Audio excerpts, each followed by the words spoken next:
अपराध और दंड, अध्याय 1 भाग 2। रस्कोल्निकोव भीड़ का आदी नहीं था और जैसा कि हम कह चुके हैं, वह हर तरह की संगत से कतराता था, खास तौर पर इधर कुछ समय से। लेकिन इस वक्त अचानक उसे दूसरे लोगों की संगत की इच्छा हुई। लगता था उसके अंदर कोई नई बात पैदा हो रही है और उसके साथ ही उसमें किसी के साथ होने की प्यास सी जाग रही है। घोर उलझनों और उदासी भरी बेचैनी में पूरे 1 महीने फंसे रहने के बाद वह इतना थक गया था कि वो किसी दूसरी दुनिया में चाहे कोई भी हो, एक पल के लिए सही, आराम करने के लिए तड़प रहा था। इस समय अपने चारों ओर की गंदगी के बावजूद शराबा खाने में बैठे रहकर उसे खुशी हो रही थी। शराबा खाने का मालिक किसी दूसरे कमरे में रहा होगा, लेकिन थोड़ी थोड़ी देर बाद वह कुछ सीढ़ियां उतरकर बड़े कमरे में आता और हर बार उसके बाकी शरीर से पहले उसके भड़कीले काले रंग के चमकदार लंबे जूते दिखाई देते जिनका ऊपर वाला लाल रंग का सिरा उसने पलट रखा था। उसने लंबा कोट और बुरी तरह चिकटदार काले रंग की साटन की वास्कट पहन रखी थी। उसने गुलूबंद नहीं पहना था और पूरे चेहरे पर इतना तेल चुपड़ा हुआ था जैसे लोहे के ताले पर चुपड़ते हैं। काउंटर पर लगभग 14 बरस का एक लड़का खड़ा था। उससे कुछ छोटा एक और लड़का था जो जरूरत की चीजें लाकर देता था। काउंटर पर कुछ कटा हुआ खीरा था, सूखी काली डबल रोटी के कुछ टुकड़े थे और मछली के कुछ छोटे छोटे कतले पड़े हुए थे, जिनसे बहुत बुरी बू आ रही थी। वहां बेहद घुटन थी और शराब के भभकों से हवा इस कदर बोझल थी कि ऐसे वातावरण में 5 मिनट रहने से ही आदमी को नशा हो जाए। कभी कभी हमारी कुछ ऐसे अजनबियों से मुलाकात हो जाती है जिनमें हमें एक शब्द बातचीत के बिना भी पहले पल से ही दिलचस्पी पैदा हो जाती है। रस्कोल्निकोव पर उस आदमी ने भी कुछ ऐसा ही असर डाला जो उससे थोड़ी दूर बैठा हुआ था और देखने में रिटायर्ड क्लर्क लगता था। उस नौजवान ने बाद में अपने इस अनुभव की अक्सर चर्चा की और यहाँ तक कहता रहा कि वह मुलाकात किसी पूर्वबोध का परिणाम थी। वह बार बार उस क्लर्क की ओर देखता रहा, कुछ तो यकीनन इसलिए कि वह क्लर्क लगातार उसे घूरे जा रहा था। स्पष्ट है कि वह उससे बातचीत करने के लिए उत्सुक था। वह क्लर्क कमरे के दूसरे लोगों को, शराबा खाने के मालिक तक को, इस तरह देख रहा था मानो वह उनके साथ का आदी हो चुका हो और उनसे उकता चुका हो। हैसियत और तहजीब के एतबार से उन्हें अपने से घटिया लोग समझने के कारण उसके मन में उनके प्रति कुछ तिरस्कार का भाव भी था, जिनके साथ बातचीत करना उसे बेकार लगता था। उस आदमी की उम्र 50 से ऊपर थी। गंजा सर, खिचड़ी बाल, दरमियाना कद और गठा हुआ बदन। लगातार शराब पीने की वजह से उसका चेहरा फूल गया था और रंग कुछ पीला, कहीं कहीं हरा भी पड़ गया था। पपोटे सूजे हुए थे जिनके अंदर से उसकी पैनी, गुलाबी आंखें ऐसे चमकती थीं जैसे छोटी छोटी दरारों में से झांक रही हों। लेकिन उसमें कोई बहुत अजीब बात भी थी। उसकी आंखों में ऐसी चमक थी जैसे वो किसी बात को बहुत गहराई से महसूस कर रहा हो। उनमें शायद चिंतन तथा प्रखर बुद्धि की झलक भी थी, लेकिन साथ ही उनमें पागलपन जैसी किसी चीज की चमक भी थी। वो एक बहुत पुराना, बेहद फटा हुआ, काले रंग का सूट के साथ का कोट पहने हुए था, जिसके एक को छोड़कर सारे बटन टूटे हुए थे, और वो एक बटन उसने यूं लगा रखा था, गोया इज्जतदार आदमी होने की इस आखिरी निशानी को सीने से लगाए रखना चाहता हो। मुड़ी तुड़ी धब्बों और मैल के निशानों से भरी हुई कमीज का सामने का हिस्सा उसकी जीन की वास्कट के बाहर उभरा हुआ था। क्लर्कों की तरह उसकी भी दाढ़ी मूंछें सफाचट थी, लेकिन उसने इतने दिन से दाढ़ी नहीं बनाई थी कि थोड़ी भूरे रंग के कड़े ब्रश जैसी लग रही थी। उसकी चाल ढाल में भी कुछ ऐसी बात थी जिससे उसके इज्जतदार और अफसर समान होने का पता चलता था। लेकिन वह बेचैन था, बार बार अपने बाल बिखेर लेता था और थोड़ी थोड़ी देर बाद कोट की फटी हुई कुहनियों को धब्बेदार और चिपचिपी मेज पर टिकाकर अपना सर हाथों से पकड़कर बेहद मायूसी से बैठ जाता था। आखिरकार उसने रस्कोल्निकोव की आंखों में आंखें डालकर देखा और ऊंची आवाज में सधे ढंग से बोला, जनाब, क्या मैं आपसे कुछ रस्मी बातचीत करने की जुर्रत कर सकता हूँ? आप अपने रखरखाव से बाइज्जत तो नहीं मालूम होते, लेकिन मेरा तजर्बा कहता है कि आप पढ़े लिखे आदमी हैं और आपको शराब पीने की आदत नहीं है। मैंने तालीम को हमेशा इज्जत की नज़र से देखा है, अगर उसके साथ सच्चे जज्बात भी हों, और इसके अलावा ओहदे के एतबार से मैं तारानकन टाइटुलर काउंसिलर हूँ। एक मामिलादोव मेरा यही नाम है, टाइटुला कौंसुला। मैं क्या आपसे ये पूछने की गुस्ताखी कर सकता हूँ कि आप किसी सरकारी नौकरी में रह चुके हैं? रूसी सरकारी सेवा की 14 श्रेणियों में से 9वीं श्रेणी का एक पद, इस तरह ये बहुत निचली श्रेणी का पद हुआ करता था। ये श्रेणियां 1722 में प्योत्र महान के काल में बनाई गई थीं। जी नहीं, मैं पढ़ता हूँ, नौजवान ने जवाब दिया। उसे बोलने वाले की गढ़ी हुई शैली पर भी कुछ हैरत हो रही थी और कुछ इस बात पर भी कि उसे इस तरह सीधे सीधे संबोधित किया गया था। अभी वो किसी इंसान की संगत की क्षणिक इच्छा महसूस कर रहा था। उसके बावजूद जब उससे बात की गई तो उसे फौरन अपनी आदत के मुताबिक अपने करीब आने वाले या करीब आने की कोशिश करने वाले एक अजनबी के प्रति वही चिड़चिड़ाहट और बेचैनी भरी अरुचि पैदा हुई। तो आप छात्र हैं या पहले छात्र रह चुके हैं? उस क्लर्क ने ऊंची आवाज में कहा। मैंने भी यही सोचा था। तजर्बा जनाब, ये सब तजर्बे की बात है, ये कहकर उसने अपने आप को शाबाशी देते हुए माथे पर एक उंगली रखकर दबाई। आप छात्र रह चुके हैं या तालीम के किसी इदारे में जाते रहे हैं? अगर आप इजाजत दें। वो उठकर खड़ा हो गया, लड़खड़ाया, अपना जग और गिलास उठाया और नौजवान के पास आकर बैठ गया। कुछ इस तरह की उसके सामने नौजवान के चेहरे का बगली हिस्सा पड़ता था। वह शराब के नशे में चूर था, लेकिन बिना अटके हुए बड़े भरोसे के साथ बोल रहा था। बस बीच बीच में उसकी बात का तार टूट जाता था और उसे अपने शब्दों को खींचकर बोलना पड़ता था। वह रस्कोल्निकोव पर ऐसे नदीदों की तरह टूटा जैसे किसी आदमी से महीने भर से बात न की हो। जनाब, उसने ऐसे दिखावे के भाव से बोलना शुरू किया, गोया प्रवचन कर रहा हो। गरीबी कोई बुराई नहीं है, यही सच बात है। लेकिन मैं ये भी जानता हूँ कि शराबी होना भी कोई अच्छी बात नहीं है, और यह बात उससे भी ज्यादा सच है। लेकिन कंगाल होना, जनाबे आली, कंगाल होना जरूर बुराई है। गरीबी में आप अपनी आत्मा की पैदाइशी बुनियादी नेकी बनाए रख सकते हैं, लेकिन कंगाली में कभी नहीं। कंगाल आदमी को डंडा लेकर समाज से खदेड़ा नहीं जाता, झाड़ू से बुहार कर बाहर फेंक दिया जाता है ताकि जितना ज्यादा हो सके उसका अपमान हो। और यही ठीक भी है, क्योंकि कंगाली में तो मैं खुद ही सबसे पहले अपना अपमान करने को तैयार रहूंगा। इसलिए जनाब, दारू की दुकान। जनाबे आली, अभी 1 महीना हुआ मिस्टर लेबेजियातनिकोव ने मेरी बीवी को पीटा, और मेरी बीवी मुझसे बिल्कुल अलग ही किस्म की चीज है। आप समझ रहे हैं न? अच्छा, मैं महज अपनी जानकारी के लिए आपसे एक सवाल पूछना चाहता हूँ। आपने कभी नेवा नदी पर भूसे की नाव पर रात बसर की है? जी नहीं, कभी नहीं, रस्कोल्निकोव ने जवाब दिया। इसका क्या मतलब है? बात बस यह है कि वहां इस तरह सोते हुए मुझे 5 रातें हो गईं। उसने अपना गिलास भरा, गटक गया और सोच में डूब गया। सचमुच उसके कपड़ों से भूसे के टुकड़े चिपके हुए थे और उसके बालों में भी उलझे हुए थे। लगता था 5 दिन से उसने कपड़े नहीं बदले थे और न मुंह हाथ धोया था। खास तौर पर उसके हाथ तो बहुत ही गंदे थे। हाथ मोटे और लाल रंग के थे और नाखून बिल्कुल काले हो रहे थे। लगता था उसकी बातचीत आम तौर पर दिलचस्पी तो जगा रही थी, लेकिन बहुत जोश वाली नहीं।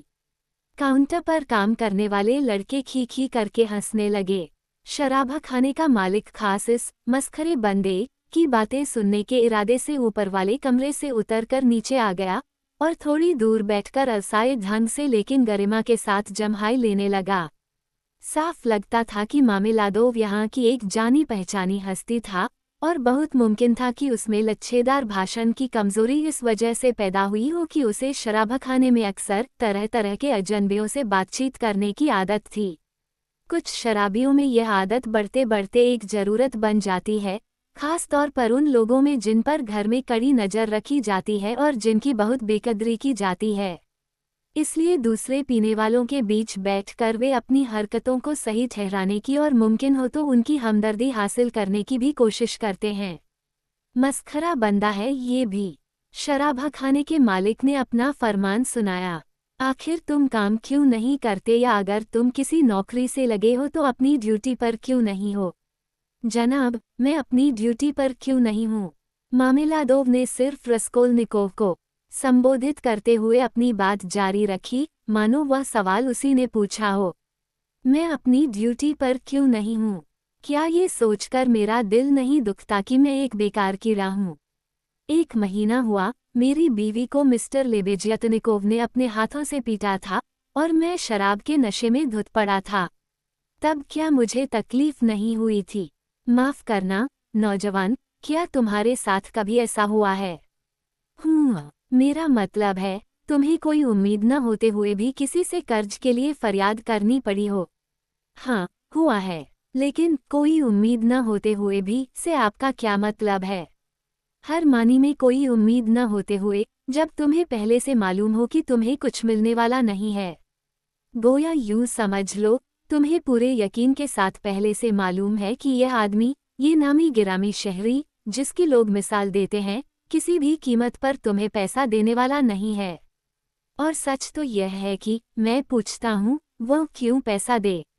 जाहिर है, वह जानता है कि मैं पैसा वापस नहीं करूँगा। तरस खाकर मिस्टर लेबेजियतनिकोव ने, जो हर नए से नए विचार की खबर रखते हैं, अभी उसी दिन समझाया था कि आजकल साइंस तक ने तरस खाने पर पाबंदी लगा दी है, और यह कि अब इंग्लैंड में यही होता है, जहां राजनीतिक अर्थशास्त्र का बोलबाला है। आखिर क्यों, मैं पूछता हूँ, वो मुझे पैसा क्यों दे, फिर भी मैं उसके पास जाने के लिए चल पड़ता हूँ, हालांकि मैं पहले से जानता हूँ कि वह देने वाला नहीं है। और क्यों जाते हैं आप? रस्कोल्निकोव ने बात काट कर पूछा। लेकिन जब किसी का कोई न हो, जब उसके पास जाने को कोई दूसरा ठिकाना न हो तो? इसलिए कि हर आदमी के पास जाने के लिए कोई ठिकाना तो होना चाहिए। इसलिए कि ऐसे वक्त भी आते हैं जब आदमी को कहीं न कहीं जाना पड़ता है। जब मेरी बेटी पहली बार पीला टिकट वेश्यावृत्ति का लाइसेंस लेकर बाहर निकली थी तो मुझे जाना पड़ा था। क्योंकि मेरी बेटी सड़कागर्दी से रोजी कमाती है। उसने यह आखिरी बात नौजवान की ओर कुछ बेचैनी से देखते हुए दबी जबान से जोड़ी। कोई बात नहीं जनाब, कोई बात नहीं। जब काउंटर पर बैठे हुए दोनों लड़के ठहाका मारकर हंस पड़े और शराबा खाने का मालिक भी मुस्कुराने लगा तो जल्दी जल्दी और अपने आप को जाहिर तौर पर संभालते हुए उसने अपनी बात जारी रखी। कोई बात नहीं, मुझे उनके सर हिलाने से जरा भी उलझन नहीं होती, क्योंकि इसके बारे में हर आदमी सब कुछ जानता है, और जो कुछ अब तक ढका छिपा था वह भी खुलकर सामने आ चुका है। और मैं ये सब कुछ तिरस्कार के साथ नहीं, बल्कि विनम्रता से मानता हूँ। ऐसा ही सही, ऐसा ही सही। इंसान को देखो। माफ करना नौजवान, तुम क्या ऐसा कर सकते हो? नहीं, मैं अपनी बात ज्यादा जोरदार तरीके से और ज्यादा साफ साफ कहूँगा।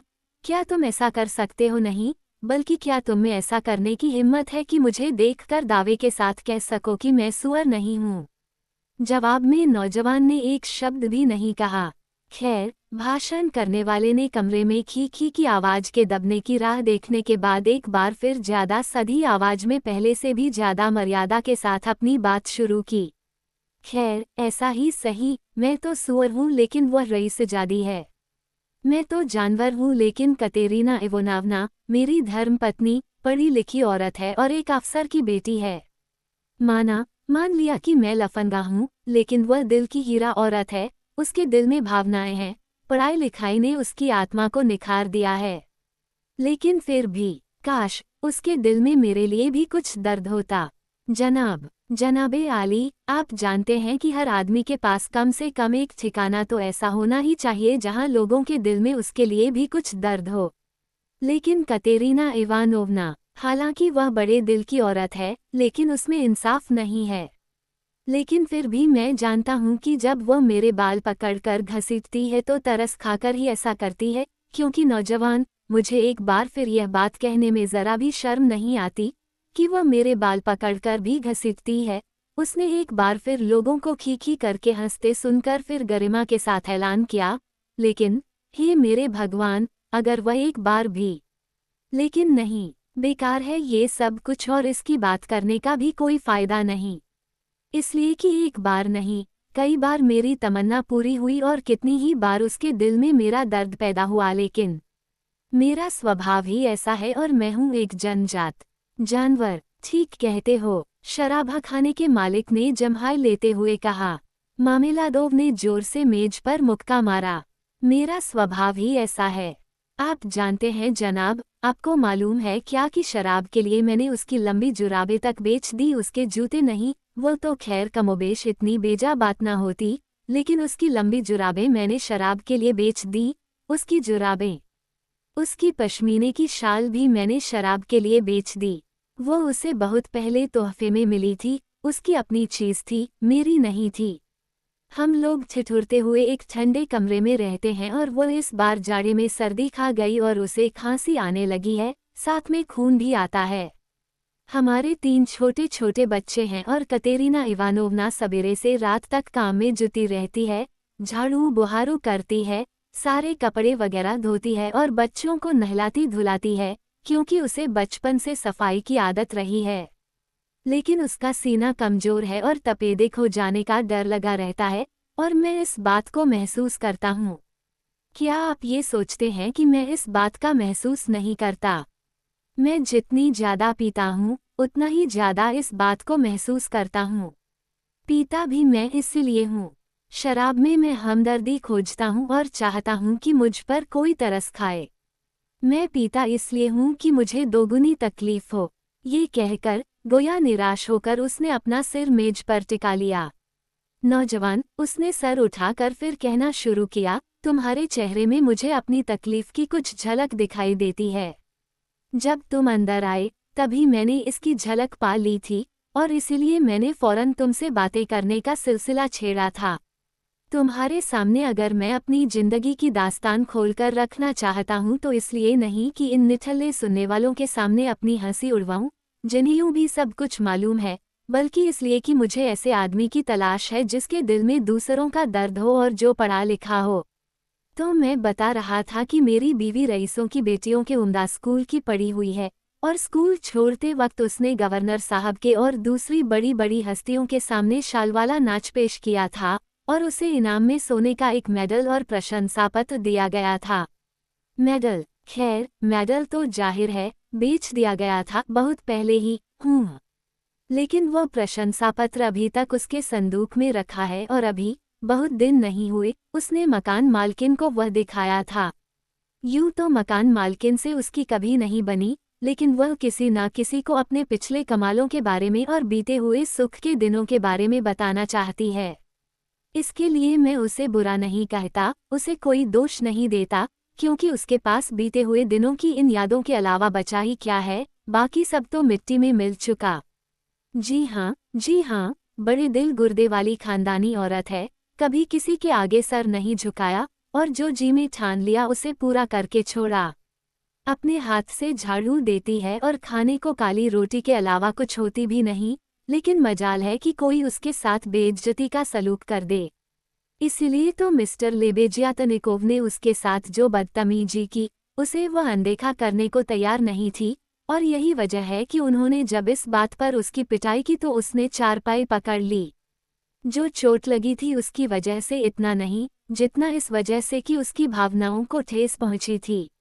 जब मैंने उससे शादी की थी, उस वक्त वह विधवा थी, 3 बच्चों की माँ और सभी नन्हे मुन्ने।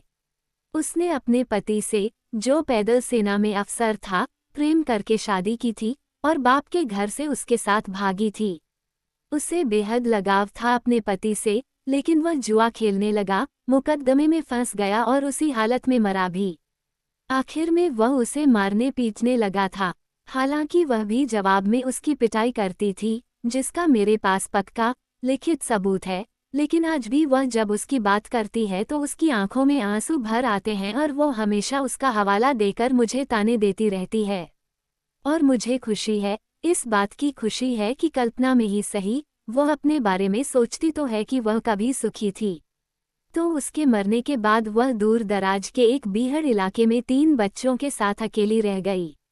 इत्तफाक से उन दिनों मैं भी वहीं था, और वह ऐसी घोर गरीबी की हालत में थी कि मैं हर तरह के बहुत से उतार चढ़ाव देखने के बावजूद अपने आप को इस लायक नहीं पाता कि उसका बयान कर सकूं। उसके सभी रिश्तेदारों ने उससे एकदम नाता तोड़ लिया था, पर वह अपनी आन की पक्की थी, बेहद पक्की। और तब, जनाब, तब मैंने, उस वक्त मेरी पहली बीवी मर चुकी थी और उससे एक 14 साल की बेटी थी, तो मैंने उसके सामने सुझाव रखा कि मुझसे शादी कर ले, क्योंकि मुझसे उसकी ऐसी दर्दनाक हालत नहीं देखी जाती थी।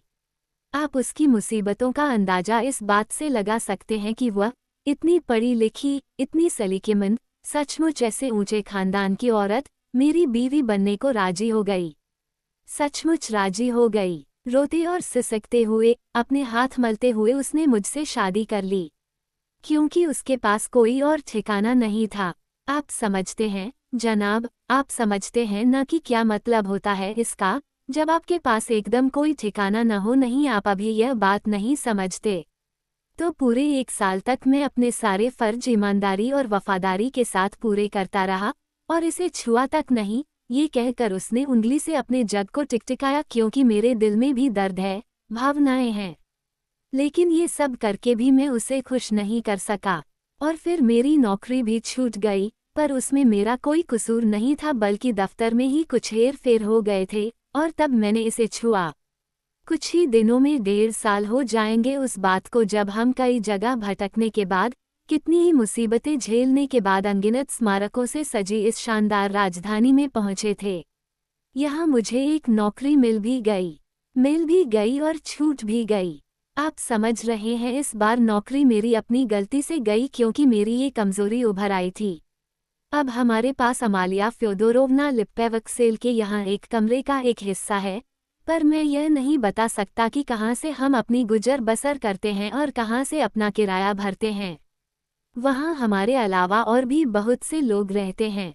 गंदगी और बेतरतीबी, बिल्कुल भटियारखाने जैसा। जी हाँ, और इस बीच पहली बीवी से मेरी जो बेटी थी वो बड़ी हो गई, और जिस जमाने में मेरी बेटी बड़ी हो रही थी, उस दौरान उसे अपनी सौतेली माँ के हाथों क्या क्या सहना पड़ा, इसके बारे में मैं कुछ भी नहीं कहूँगा। कतेरीना इवानोवना दिल की बहुत बड़ी तो है, लेकिन उसका मिजाज बहुत तेज है, बेहद चिड़चिड़ा, और गुस्सा जैसे उसकी नाक पर रखा रहता है। जी हाँ, लेकिन कोई फायदा नहीं इन सब बातों की चर्चा से। सोनिया को, जैसा कि आप सोच सकते हैं, कभी पढ़ना लिखना नसीब नहीं हुआ।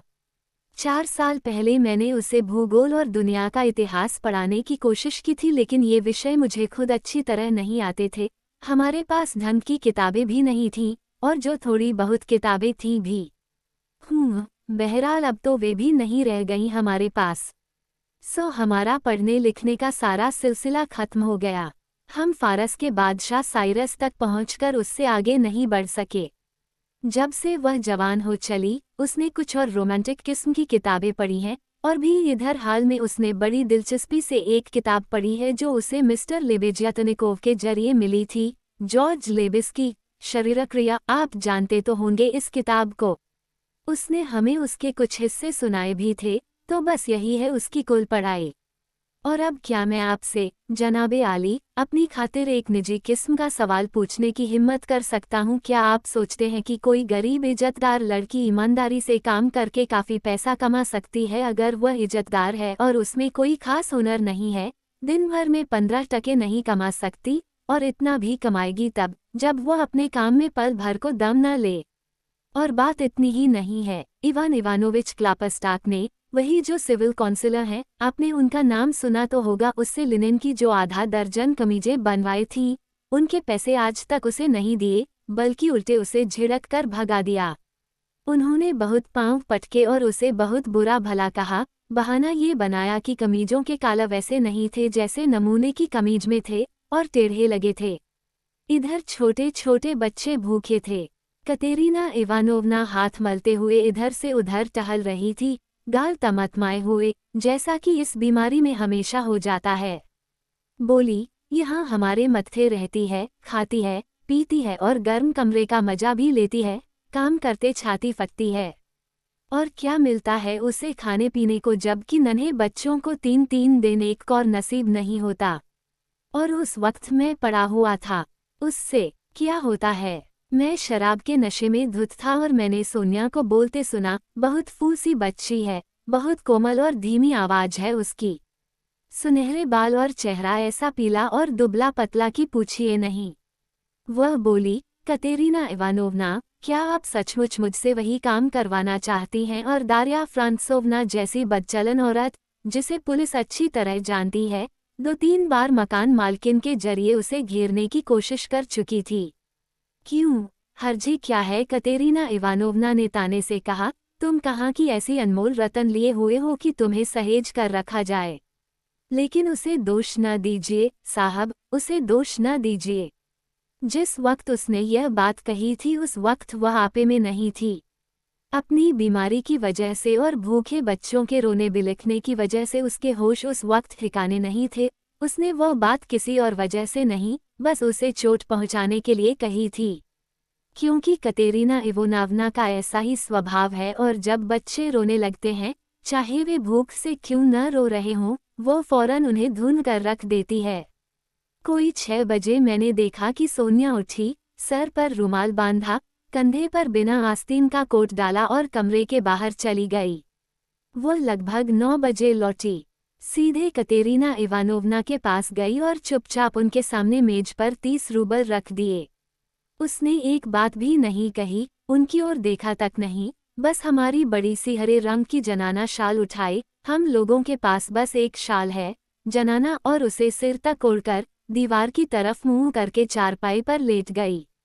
उसके छोटे छोटे कंधे और उसका सारा शरीर कांपता रहा और मैं वहीं पड़ा रहा, बिल्कुल वैसे ही जैसे पहले पड़ा था। और तब मैंने देखा, ए नौजवान, कि कतेरीना इवानोवना उसी तरह चुपचाप सोनिया की छोटी सी चारपाई के पास गई।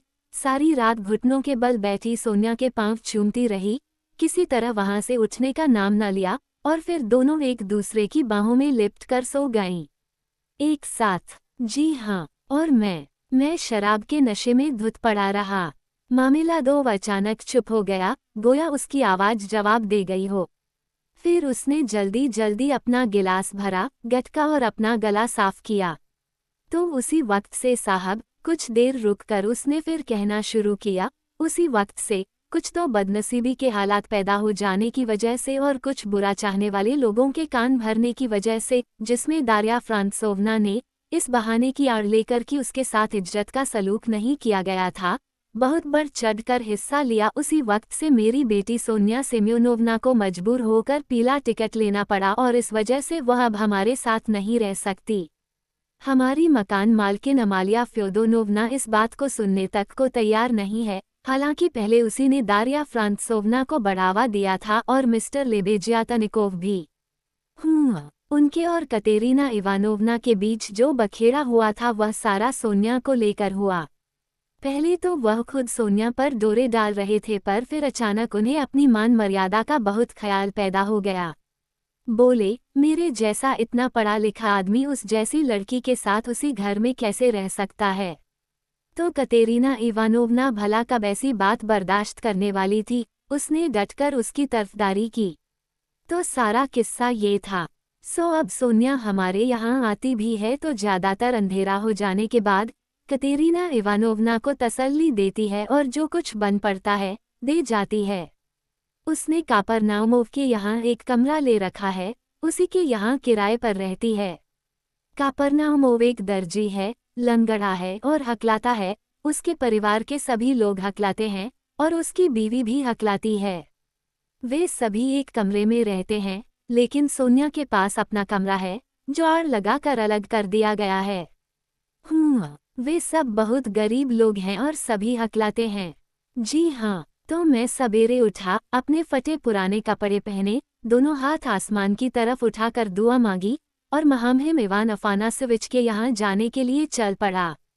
महामहिम इवाना अफानासोविच, उन्हें तो आप जानते होंगे, नहीं जानते फिर तो आप सचमुच एक बहुत ही अच्छे आदमी को नहीं जानते। वे मोम हैं, भगवान जानता है, बिल्कुल मोम की ही तरह पिघल भी जाते हैं। मेरी कहानी सुनकर उनकी आंखें डबडबाईं। कहा, मामिलादोव, तुम पहले एक बार मेरी उम्मीदों पर पानी फेर चुके हो। मैं एक बार फिर तुम्हें रख लूंगा, खुद अपनी जिम्मेदारी पर। यही शब्द थे उनके, याद रखना, उन्होंने कहा, और अब तुम जा सकते हो। मैंने उनके पांव की धूल को चूमा, मेरा मतलब है मन ही मन, क्योंकि सचमुच तो वे मुझे कभी ऐसा नहीं करने देते, क्योंकि वे राजनेता हैं और आधुनिक राजनीतिक और प्रगतिशील विचारों के आदमी हैं। मैं घर लौट आया और जब मैंने सबको बताया कि मैं नौकरी पर फिर बहाल कर दिया गया हूँ और मुझे तनख्वाह मिला करेगी, तो कसम से कैसा जश्न हुआ। मामला दो एक बार फिर बहुत उत्तेजित होकर रुक गया। उसी वक्त पहले से ही शराब पिए हुए लोगों की पूरी टोली सड़क पर से हंगामा मचाती हुई अंदर आ गई। शराबखाने के दरवाजे पर 7 साल का एक लड़का किराए के आर्केरियन पर अपनी महीन आवाज में छोटा छोटा झोंपड़ा गा रहा था। सारा कमरा शोर से भर गया। शराबखाने का मालिक और छोकरे नए ग्राहकों में उलझ गए। मामिलादोव ने नए आने वालों की ओर कोई ध्यान दिए बिना अपना किस्सा जारी रखा। लगता था अब तक वह बेहद कमजोर हो चुका है, लेकिन उस पर शराब का नशा जितना ही ज्यादा चढ़ता गया वह उतनी ही ज्यादा बातें करने लगा। लगता था नौकरी पाने में उसे हाल ही में जो सफलता मिली थी उसकी याद करके उसमें नई जान आ गई थी, और यह बात निश्चित रूप से उसके चेहरे पर एक तरह की चमक में झलक रही थी। रसकोल्निकोव ध्यान से सुनता रहा। ये बात 5 हफ्ते पहले की है, जनाब। जी हाँ। तो जैसे ही कतेरीना इवानोवना और सोनिया ने इसके बारे में सुना, दया हो ऊपर वाले की हम पर, ऐसा लगा कि मैं स्वर्ग में पहुंच गया हूँ। पहले होता ये था कि जानवर की तरह पड़े रहो, कुछ भी गालियों के अलावा नहीं मिलता था। अब वे दबे पांव चलती थीं, बच्चों से चुप रहने को कहती थीं। उन्हें समझाती थीं, सिमियोन जखारोविच दफ्तर में काम करते करते थक गए हैं, आराम कर रहे हैं। मेरे काम पर जाने से पहले वे मेरे लिए कॉफ़ी बनाती थीं और उसमें क्रीम डालकर देती थीं। अब वे मेरे लिए कहीं से असली क्रीम लाने लगीं। सुन रहे हैं ना आप? और मेरी समझ में ये भी नहीं आता कि कहाँ से उन्होंने मेरे पहनने के लिए धन के कपड़ों के पैसे जुटाए। पूरे 11 रूबल 50 कोपेक। जूते, बेहतरीन सूती कमीज का सामना, कोट पतलून, उन्होंने हर चीज़ बहुत ठाठदार जुटाई थी, महज 11.5 रूबल में। पहले दिन मैं शाम को जरा जल्दी लौटा तो क्या देखता हूँ कि कतेरीना इवानोवना ने 2 कोर्स का डिनर तैयार कर रखा है। सूप और मसालेदार गोश्त और मूली की चटनी। हमने कभी ऐसे खाने की कल्पना भी उस वक्त तक नहीं की थी। उसके पास ढंग के कपड़े नहीं हैं, है ही नहीं, लेकिन वह ऐसी सजी सवरी जैसे किसी से मिलने जा रही हो। और ऐसा भी नहीं कि उसके पास इसका साज सामान रहा हो, वह तो बिना किसी चीज़ के सज गई। उसने सलीके से अपने बाल बनाए, जैसा भी बन पड़ा एक साफ काला लगाया, आस्तीनों के सिरे पर कफ लगाए, और आप देखते कि कैसी कायापलट हो गई थी उसकी। पहले से ज्यादा जवान और ज्यादा खूबसूरत। मेरी प्यारी बच्ची सोनिया ने तो सिर्फ पैसे से मदद की थी। उसने कहा था, अभी मेरे लिए यहाँ बहुत ज्यादा आना जाना और आप लोगों से मिलना ठीक नहीं रहेगा। बस कभी कभी अंधेरा हो जाने के बाद, जब कोई देख न सके। सुना आपने? खाना खाकर मैं एक झपकी लेने के लिए लेटा, और फिर क्या हुआ जानते हैं आप? अभी पिछले ही हफ्ते कतेरीना इवानोवना का हमारी मकान मालकिन अमालिया फ्योदोरोवना से भयानक झगड़ा हुआ था, लेकिन उस वक्त वो उसे कॉफ़ी पीने के लिए बुलाए बिना न रह सकी। 2 घंटे तक वे दोनों बैठी आपस में खुसर पुसर करती रहीं। अब सिमियोन जखारोविच की फिर नौकरी लग गई है और तनख्वाह मिलने लगी, वह बोली। वह खुद महामहिम के पास गए थे और महामहिम खुद इनसे मिलने बाहर आए। बाकी सब लोगों को वहीं बाहर बिठाए रखकर वह सिमियोन जखारोविच का हाथ पकड़कर सबके सामने उन्हें अपने कमरे में ले गए। सुनते हैं, कुछ सुना आपने? यकीनन, वे बोले। सिमियोन जखारोविच, तुम्हारी पिछली खिदमतों को देखते हुए, वे बोले, और उस नादानी की कमजोरी की तरफ तुम्हारे झुकाव के बावजूद, चूंकि तुम अब वादा करते हो और इसके अलावा चूंकि तुम्हारे बिना हमारा काम भी ठीक से नहीं चल रहा है। सुना आपने? कुछ सुना? इसलिए, वे बोले, एक शरीफ आदमी की तरह तुम जो वादा कर रहे हो, उस पर मैं यकीन करता हूँ। और मैं आपको यकीन दिलाता हूँ कि ये सारी बातें उसने अपने मन से गढ़ी थीं। सिर्फ मन की मौज में आकर नहीं, या सिर्फ डींग मारने के लिए नहीं। जी नहीं, उसे इन सारी बातों पर खुद यकीन है। उसे अपने हवाई महल बनाने में मजा आता है। मेरी बात मानिए, उसे सचमुच मजा आता है। तो मैं इसके लिए उसे दोष भी नहीं देता। जी नहीं, मैं उससे बिल्कुल दोष नहीं देता। 6 दिन हुए मैंने अपनी पहली तनख्वाह पूरी की पूरी लाकर उसे दी, पूरे 23 रूबल 40 कोपेक। तो उसने मुझे बड़े लाड से अपना गुड्डा कहा था। गुड्डू, उसने कहा था, मेरे अच्छे गुड्डू। और जब हम दोनों अकेले थे तो आप समझते हैं ना, आप मुझे बहुत खूबसूरत नहीं कहेंगे, शौहर की हैसियत से भी आप मुझमें कोई खास खूबी नहीं सोचते होंगे, क्यों है न यही बात? खैर, उसने मेरे गाल पर चुटकी भरी और बोली, मेरे अच्छे गुड्डू। मामिलादोव बातें करते करते रुक गया और मुस्कुराने की कोशिश की, पर अचानक उसकी थोड़ी फड़कने लगी। लेकिन उसने अपने को किसी तरह संभाला। ये शराबखाना, उस आदमी की फटीचा हालत, भूसे की नाव पर 5 रातें काटना और शराब की बोतल गटक जाना, फिर भी अपनी बीवी और बच्चों के लिए ऐसा दर्द भरा प्यार की सुनने वाला दंग रह जाए। रसकोल्निकोव उसकी बातें बड़े ध्यान से सुन रहा था, लेकिन साथ ही उसे बेचैनी भी हो रही थी। उसे उलझन हो रही थी कि यहाँ आया ही क्यों। जनाब, आली जनाब, मामिलादोव ने अपने आप को पूरी तरह संभालकर ऊंची आवाज में कहा। अरे जनाब, ये सब शायद आपको भी हंसी की बात लगती हो, जैसे दूसरों को लगती है, और शायद आपको मेरी घरेलू जिंदगी की इन छोटी छोटी बेवकूफ़ी भरी बातों की वजह से उलझन हो रही हो, लेकिन मेरे लिए ये हंसी की बात नहीं है, क्योंकि इन सारी बातों को मैं महसूस करता हूँ। तो अपनी जिंदगी का वह पूरा सुनहरा दिन जब मेरी जिंदगी स्वर्ग बन गई थी, और वह पूरी शाम मैंने यही सपने बुनने में काट दी थी कि किस तरह मैं हर चीज़ का बंदोबस्त करूँगा, किस तरह सब बच्चों को अच्छे कपड़े पहनाऊँगा, किस तरह अपनी बीवी को कुछ आराम का मौका दूंगा और किस तरह अपनी बेटी को बेइज्जती की जिंदगी से छुटकारा दिलाकर एक बार फिर उसके परिवार के दिल में बसाऊंगा, और इसी तरह की न जाने कितनी और बातें। बिल्कुल समझ में आने वाली बात है जनाब। खैर, तो फिर हुआ ये। मामिलादोव अचानक जैसे चौंक पड़ा। उसने अपना सर ऊपर उठाया और सुनने वाले की आंखों में आंखें डालकर उसे घूरने लगा। तो हुआ ये कि वे सारे सपने बुनने के बाद अगले ही दिन, यानी ठीक 5 दिन पहले रात को, मैंने तिकड़म से चोरों की तरह कतेरीना इवानोवना के पास से उसके संदूक की चाबी उड़ा ली। मेरी तनख्वाह में से जो कुछ बचा था वह निकाल लिया। कितना था यह अब मुझे याद भी नहीं रहा। और अब मेरी हालत देखिए, आप सब लोग देखिए। घर छोड़े आज मुझे 5वां दिन है और वहाँ सब लोग मुझे खोज रहे होंगे। मेरी नौकरी खत्म हो चुकी होगी और मेरा कोट पतलून मिस्त्री पुल के पास एक शराबा खाने में पड़ा है। उसके बदले में मैंने ये कपड़े लिए थे जो मैंने इस वक्त पहन रखे हैं। और अब कुछ भी नहीं रह गया, सब कुछ खत्म हो चुका है। मामिलादोव ने मुके से जोर से अपना माथा पीटा, दांत कसकर भींचे, आंखें बंद कर ली और मेज पर कुनिया टिकाकर उन पर अपना सारा बोझ डालकर झुक गया। लेकिन एक ही मिनट बाद उसके चेहरे का रंग अचानक बदल गया। जानबूझकर मक्कारी करते हुए और कुछ बनावटी शेखी के अंदाज से उसने एक नज़र रसकोल्निकोव को देखा, हंसा और बोला, आज सुबह मैं सोनिया से मिलने गया था। उससे तलब मिटाने के लिए कुछ पैसे मांगने गया था। ही, दिए तो नहीं होंगे उसने, नए आने वालों में से एक आदमी जोर से बोला। उसने यह बात चिल्लाकर कही और ठहाका मारकर हंस पड़ा।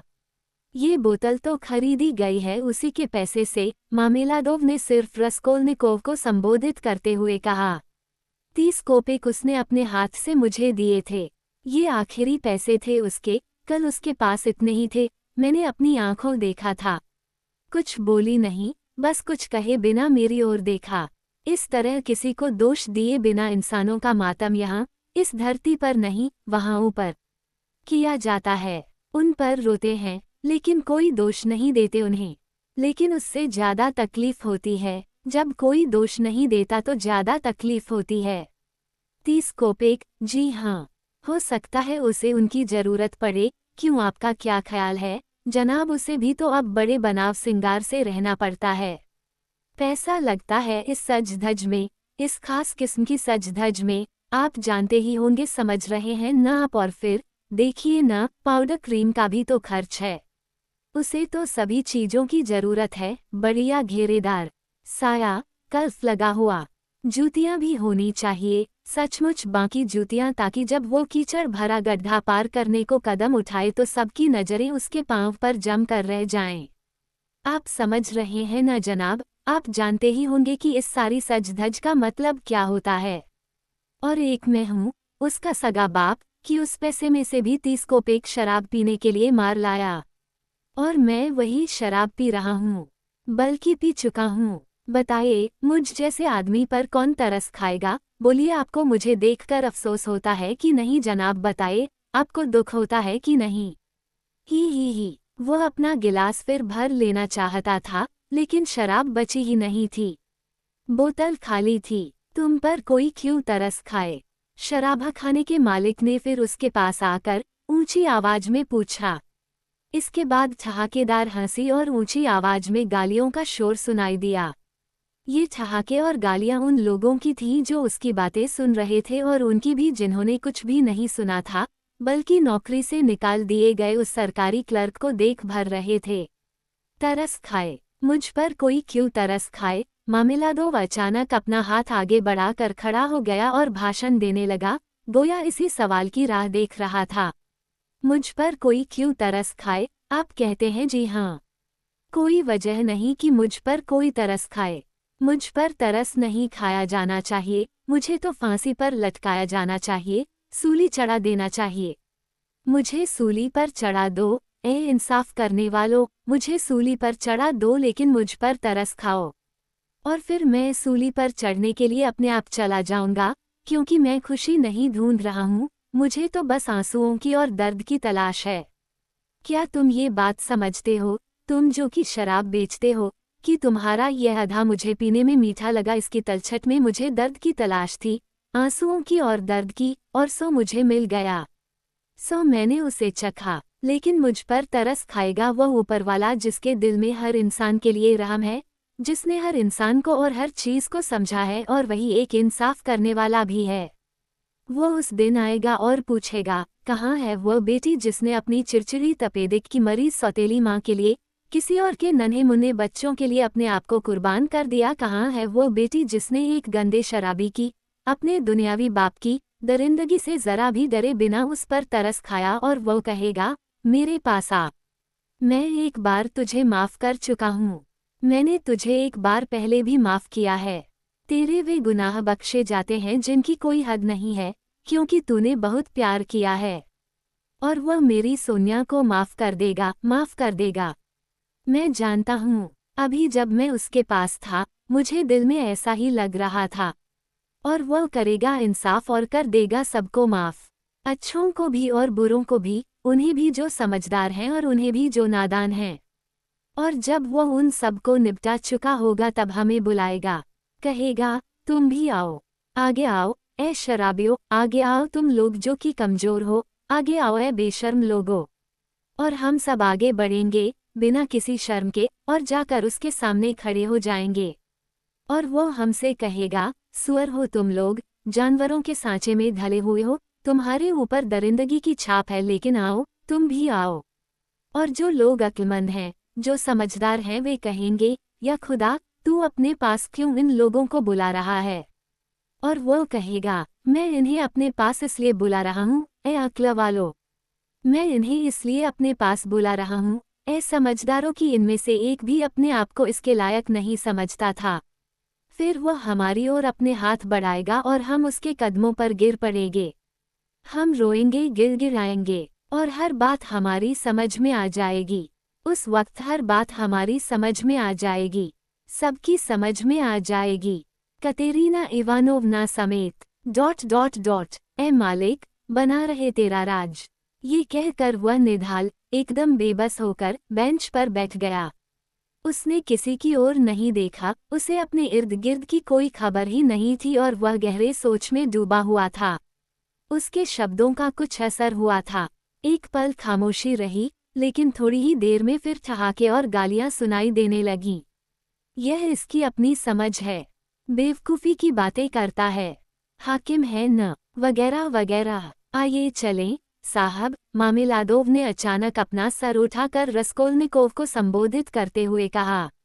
आप मुझे घर तक छोड़ देंगे? कोजेल का घर है, अहाते के अंदर वाला। बहुत देर हो चुकी है, अब मुझे कतेरीना इवानोवना के पास जाना ही चाहिए। रसकोल्निकोव काफी पहले ही वहां से उठ जाना चाहता था और सचमुच उसकी मदद करना चाहता था। मामिलादोव की जबान से ज्यादा उसके कदम लड़खड़ा रहे थे और उसने अपना सारा बोझ उस नौजवान पर डाल रखा था। उन्हें कोई 200-300 कदम जाना था। जैसे जैसे घर पास आता गया, उस शराबी के डर और बौखलाहट में इजाफा होता गया। अब मुझे कतेरीना इवानोवना का डर नहीं, वह अपनी बेचैनी में बुदबुदाया, और न इस बात का कि वह मेरे बाल पकड़कर खींचेगी। मेरे बालों की बिसात ही क्या, भाड़ में जाएं मेरे बाल। मेरा तो यही कहना है। सच तो यह है कि अच्छा यही होगा वह मेरे बाल खींचे।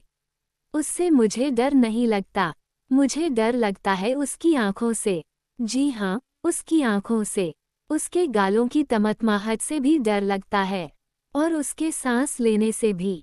आपने कभी देखा है कि इस बीमारी में लोग किस तरह सांस लेते हैं जब उन्हें तैश आता है? मुझे बच्चों के रोने से भी डर लगता है, क्योंकि अगर सोनिया ने उनके लिए खाने को कुछ नहीं भेजा होगा तो न जाने क्या हुआ होगा। पता नहीं क्या हुआ होगा, लेकिन पिटने से मैं बिल्कुल नहीं डरता। मैं आपको ये बता दूं साहब, इस तरह की पिटाई से मुझे कोई दर्द नहीं होता, बल्कि मजा ही आता है। सच तो यह है कि उनके बिना मेरा काम ही न चले। इस तरह ज्यादा अच्छा रहता है। वो मुझे खूब मारे, इससे उसके दिल का बोझ हल्का हो जाता है। यही बेहतर है। वह रहा घर, कोजेल का घर, वही जो ताले चाबी बनाता है। जर्मन है, खाता पीता आदमी है। आप जनाब, आगे आगे चलिए। अहाता पार करके वे तीसरी मंजिल पर चढ़ गए। जैसे जैसे वे ऊपर चढ़ते गए, सीढ़ियों पर अंधेरा बढ़ता गया। लगभग 11 बजे थे। हालांकि पीटर्सबर्ग में गर्मियों में रात तो होती ही नहीं है, फिर भी सीढ़ियों के ऊपर काफी अंधेरा था। सीढ़ियों के ऊपरी सिरे पर एक छोटा सा गंदा दरवाजा पूरा खुला हुआ था। दरवाजे से ही सारा कमरा दिखाई देता था। कोई 10 कदम लंबा कमरा जिसमें थोड़ा सा टूटा फूटा फर्नीचर था, एक छोटी सी शमा जल रही थी। हर चीज इधर उधर बिखरी पड़ी थी। तरह तरह के फटे पुराने कपड़े चारों ओर पड़े हुए थे, खास तौर पर बच्चों के पहनने के कपड़े। दूर वाले सिरे पर एक फटी हुई चादर लटकी हुई थी, उसके पीछे शायद चारपाई रही होगी। कमरे में 2 कुर्सियों और एक सोफे के अलावा कुछ भी नहीं था। सोफे पर मोमजामा चढ़ा हुआ था जिसमें जगह जगह छेद थे। उसके सामने पुराने ढंग की एक चाय की मेज थी। बेरंग रोगा और बेमेजपोश ही था। मेज के सिरे पर लोहे के शमादान में एक सिसकती हुई शमा जल रही थी। लगता था उस परिवार के पास कमरे का एक हिस्सा नहीं, पूरा कमरा था, लेकिन उनका कमरा एक तरह से आवाजाही का रास्ता था। दूसरे कमरों में, बल्कि कहना चाहिए उन दूसरे कबूतरखानों में, जिनमें अमालिया लिप्पेवक्सेल का घर बटा हुआ था, जाने का दरवाजा आधा खुला हुआ था और इधर से शोरगुल, हुआ और ठहाकों की आवाजें आ रही थीं। लोग वहां शायद ताश खेल रहे थे और चाय पी रहे थे। बीच बीच में उधर से बहुत बेहुदा किस्म की बातें भी सुनाई दे जाती थीं। रस्कोल्निकोव ने कतेरीना इवानोवना को फौरन पहचान लिया। वो जरा लंबे कद और छरहरे बदन की सुडौल औरत थी, बेहद दुबली पतली, सूखी हुई। गहरे बादामी रंग के शानदार बाल और गालों पर तमतमाहट की लाली। दोनों हाथों से अपना सीना दबाए हुए उस छोटे से कमरे के एक से दूसरे सिरे तक टहल रही थी। होठ सूखे हुए थे और सांस उखड़ी उखड़ी चल रही थी। उसकी आंखें ऐसी चमक रही थीं जैसे बुखार में चमकती हैं और बड़ी कठोरता से आसपास की चीजों पर जमकर उन्हें घूर रही थीं। शमा के आखिरी टुकड़े की झिलमिलाती रोशनी में उसके तपेदिक के मारे हुए उत्तेजित चेहरे को देखकर बड़ी तकलीफ होती थी। रस्कोल्निकोव के हिसाब से वह कोई 30 साल की रही होगी और यकीनन मामेलादोव से बहुत ऊपर कोई चीज लगती थी। उसने न उसकी आहट सुनी, न उन्हें अंदर आते देखा। लगता था वह विचारों में खोई हुई है, न कुछ सुन रही है न देख रही है। कमरे में घुटन थी लेकिन उसने खिड़की नहीं खोली थी। सीढ़ियों से बदबू आ रही थी लेकिन उसने सीढ़ियों की ओर जाने वाला दरवाजा बंद नहीं किया था। अंदर वाले कमरे से धुएं के बादल इधर आ रहे थे। वो खांसती रही लेकिन उसने दरवाजा बंद नहीं किया। सबसे छोटी बच्ची, एक 6 बरस की लड़की, फर्श पर गठरी बनी सोफे से सर टिकाए सो रही थी। एक लड़का, जो उम्र में उससे साल भर बड़ा होगा, एक कोने में खड़ा थर-थर कांप रहा था और रो रहा था। शायद उसे अभी अभी मार पड़ी थी। उसके पास ही कोई 9 साल की लंबी सी सीख जैसी पतली लड़की खड़ी थी। वो एक महीन सी फटी हुई कमीज पहने थी और अपने खुले हुए कंधों पर उसने एक बेहद पुराना, जनाना ऊनी लबादा डाल रखा था। यह कोई 2 साल पहले बना होगा और मुश्किल से उसके घुटनों तक पहुंचता था। उसकी लकड़ी जैसी सूखी हुई एक बांह अपने भाई की गर्दन में पड़ी हुई थी। वो उसे चुप कराने की कोशिश कर रही थी और बहला फुसला रही थी कि और न रोए। साथ ही वह अपनी बड़ी बड़ी काली आंखों से, जो उसके भयभीत दुबले पतले चेहरे पर और भी बड़ी लगती थीं, आतंकित होकर अपनी मां को देख रही थी। मामेलादोव दरवाजे के अंदर नहीं घुसा बल्कि चौखट पर ही घुटनों के बल गिर पड़ा और रस्कोल्निकोव को आगे कर दिया। औरत एक अजनबी को सामने खड़ा पाकर ठिठक गई और निरीह भाव से उसके सामने खड़ी हो गई। एक पल बाद वह संभली और सोच में पड़ गई कि वह आदमी वहां क्यों आया होगा। लेकिन स्पष्ट रूप से वह इसी नतीजे पर पहुंची कि उसे बगल वाले कमरे में जाना होगा और उसके कमरे से होकर ही वह वहां जा सकता था। ये सजकर उसकी ओर और अधिक ध्यान दिए बिना वह बाहर वाला दरवाजा बंद करने उधर बढ़ी और चौखट पर अपने पति को घुटनों के बल बैठा देखकर अचानक चीख पड़ी। आहा! वह जुनून से पागल होकर चीखी, आ गया वापस। पापी, पिशाच! कहाँ है पैसा? जेब में क्या है? देखा। और कपड़े भी वे नहीं हैं। कहाँ गए कपड़े? कहाँ है पैसा? बोल। इतना कहकर वह तलाशी लेने के लिए उस पर टूट पड़ी। मामेलादोव ने भीगी बिल्ली की तरह जरा भी चूं चपड़ किए बिना दोनों हाथ ऊपर उठा दिए ताकि उसे तलाशी लेने में कोई कठिनाई न हो। उसके पास एक दमड़ी भी नहीं थी। कहाँ है पैसा? उसने चीख कर पूछा। हे भगवान, सारा का सारा पी तो नहीं गया? संदूक में चांदी के 12 रूबल बचे थे। ये कहकर उसने मामेलादोव को बाल पकड़कर झिंझोड़ा और उसे कमरे में खींच लाए। मामेलादोव ने खुद घुटनों के बल रेंगकर उसकी इस कोशिश में मदद की। इसी से राहत मिलती है मुझे। इससे मुझे कोई तकलीफ नहीं होती, बल्कि यह मेरे लिए बड़ी राहत की बात है जनाब, वह चिल्लाकर बोलता रहा। उसे बाल पकड़कर झिंझोड़ा जा रहा था और एक बार तो उसने खुद अपना माथा जमीन पर दे पटका। फर्श पर सोई बच्ची जाग पड़ी और रोने लगी। कोने में खड़ा लड़का भी धीरज खो बैठा और बेहद सहम कर चिल्लाता हुआ अपनी बहन से चिपट गया, मानो उसे कोई दौरा पड़ा हो। बड़ी बेटी पत्ते की तरह कांप रही थी। सारा पी गया, ये सारा का सारा पी गया। बेचारी औरत घोर निराशा में रो रो कर चिल्लाने लगी, कपड़े भी सब चले गए। और ये सब भूखे हैं, भूख से बेहाल। अपने हाथ मल मल कर उसने बच्चों की तरफ इशारा किया। अरे, लानत है ऐसी जिंदगी पर। और आपको भी शर्म नहीं आती? ये कहकर वह अचानक रस्कोल्निकोव की ओर मुड़ी, सीधे शराबखाने से चले आ रहे हैं। तो आप भी इनके साथ पी रहे थे न? निकल जाइए यहाँ से। नौजवान एक भी शब्द बोले बिना जल्दी से वहां से खिसक जाने को तैयार हुआ। इतने में किसी ने अंदर वाला दरवाजा पूरा खोल दिया था और उसमें से कौतूहल भरे चेहरे झांकने लगे। मुंह में पाइप और सिगरेटें लगाए हुए भोंडे बदसूरत चेहरे, टोपियां पहने हुए सर दरवाजे पर आकर जमा हो गए और तमाशा देखने लगे। अंदर कमरे में कुछ आकृतियां दिखाई दे रही थीं जिनके शर्मनाक हद तक थोड़े कपड़े थे, कुछ के हाथों में ताश के पत्ते थे। उस वक्त उन लोगों को खासतौर पर मजा आया जब मामेलादोव के बाल पकड़कर उसे घसीटा जा रहा था और वह चिल्ला चिल्ला कर कह रहा था कि इसमें उसे बड़ी राहत मिल रही थी। कुछ लोग तो कमरे में भी आ गए। आखिरकार एक तीखी भयानक आवाज सुनाई दी। यह आवाज खुद अमालिया लिप्पेवक्सेल की थी, जो धक्के देकर लोगों के बीच से रास्ता बनाती हुई अपने ढंग से व्यवस्था कायम करने की कोशिश करने के लिए आगे आ रही थी। वो उस बेचारी औरत को 100वीं बार डराने धमकाने के लिए भद्दी भद्दी गालियां दे रही थी और अगले ही दिन कमरा खाली कर देने का हुक्म दे रही थी। बाहर जाते जाते रस्कोल्निकोव ने अपनी जेब में हाथ डाला और शराबखाने में दाम चुकाने के बाद रूबल में से जो रेजगारी मिली थी, उसमें से जितनी भी हाथ में आई वो निकालकर उसने सबकी आंख बचाकर खिड़की पर रख दी। बाद में सीढ़ियां उतरते हुए उसकी नीयत बदली और वो वापस जाने का इरादा करने लगा। मैंने भी कितनी बड़ी बेवकूफ़ी की है, उसने मन में सोचा। उन्हें तो सोनिया का सहारा है, पर मुझे तो खुद पैसों की ज़रूरत है। लेकिन ये सोचकर कि अब वे पैसे वापस लेना नामुमकिन होगा और वो यूं भी उन्हें वापस न लेता, उसने झटके के साथ हवा में अपना हाथ घुमाकर इस विचार को अपने दिमाग से निकाल दिया और अपने घर वापस चला गया।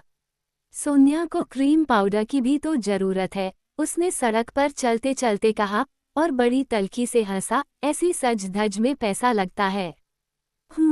और कौन जाने आज सोनिया के पास भी फूटी कौड़ी ना हो, क्योंकि बड़ा शिकार फांसने में, सोने की खान खोदने में हमेशा बहुत जोखिम रहता है। तब तो मेरे पैसों के बिना उनके पेट में कल एक दाना भी नहीं जाएगा। सोनिया जिंदाबाद। क्या सोने की खान हाथ लग गई है उनके, और वे भी उसका पूरा पूरा फायदा उठा रहे हैं। जी हाँ, पूरा पूरा फायदा उठा रहे हैं ये लोग उसका। वे इस बात पर बहुत रो धो चुके और अब उन्हें इसकी आदत पड़ गई है। आदमी ठहरा बदमाश, उसे तो हर चीज की आदत पड़ जाती है। पर अगर मेरा ऐसा सोचना गलत हुआ तो, एक पल तक सोचने के बाद वह अचानक चीख पड़ा। अगर आदमी, मेरा मतलब है आम आदमी, इंसान की पूरी नस्ल बदमाश न हो तो बाकी सब कुछ हमारे अपने मन का खोट है, बनावटी है और कहीं कोई रोक टोक नहीं है। ऐसा ही होना भी चाहिए।